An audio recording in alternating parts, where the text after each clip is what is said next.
গাফিলতিতে মৃত্যুতে সিআইডি জিজ্ঞাসাবাদ। মেদিনীপুর মেডিকেলে চিকিৎসা গাফিলতির অভিযোগ। সাসপেন্ড হওয়া 2 চিকিৎসককে জিজ্ঞাসাবাদ। ভবানী ভবনে 2 চিকিৎসককে জিজ্ঞাসাবাদ সিআইডির। চিকিৎসক দিলীপ পাল ও হিমাদ্রি নায়ককে জিজ্ঞাসাবাদ। আর 2 চিকিৎসকের নামে এফআইআর করে তদন্তে সিআইডি।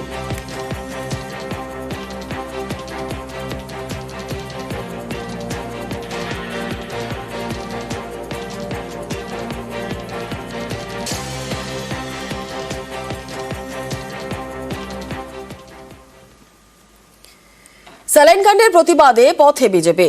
মিছিল শুভেন্দু অধিকারীর কলেজ স্কোয়ার থেকে মোহাম্মদ আলী পার্ক পর্যন্ত মিছিল শেষে রাজভবনে বিরোধী দলনেতা। এসএস কেমে ভর্তি সদ্য মায়ের পরিবারকে নিয়ে রাজ্যপালের সঙ্গে সাক্ষাৎ।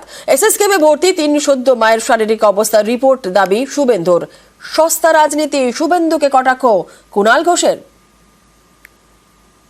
আমাদের 3টে জিনিস আমরা অনারেবল গভর্নরকে বলেছি। আপনি কনস্টিটিউশনাল হেড, আপনার এই বিষয়ে বক্তব্য আসা উচিত। ক্ষতিগ্রস্ত পরিবারগুলো ক্ষতিপূরণ বা প্রপার ট্রিটমেন্ট যাতে পায়, আপনি নিজে নজরদারি করুন। পিজি হসপিটালের সুপারের সই করা বা ডেপুটি সুপারের সই করা, আমরা একটা রিপোর্টিং চাইছি যে 3 জন কেমন আছে। এটা আমরা গভর্নর সাহেবকে বলেছি।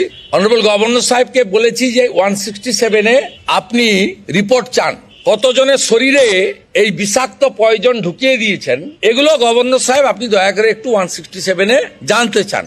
আর হাইকোর্ট অ্যাপ্রোপ্রিয়েট ক্ষতিপূরণের পরেও 5 লাখ বলেন কি করে? আপনাকে অ্যাপ্রোপ্রিয়েট দিতে হবে। বিরোধী দলনেতা যেটা করেছেন সেটা একদম একটা সস্তা রাজনীতি করেছেন। স্যালাইন পরীক্ষায় পাঠানো হয়েছে নমুনা এবং তার তদন্ত চলছে। তা তদন্তে এত ভয় কিসের?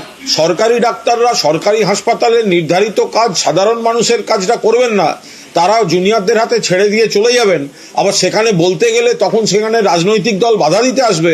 হয় নাকি? কিছু করতে গেলে একবার কোর্টে যাই, নইলে একবার রাজভবন যাই। শুভেন্দু বাবুরা যত এই ধরনের কাজকর্ম করবেন, তত বেশি করে প্রমাণিত হবে যে মেডিকেল বা স্বাস্থ্যে যে ঘুঘুর বাসা, যে দুর্নীতির চক্র, যেটা মমতা ব্যানার্জি ভাঙার চেষ্টা করছেন, শুভেন্দু বাবুরা সেটাকে মদত দেওয়ার এবং আড়াল করার চেষ্টা করছেন।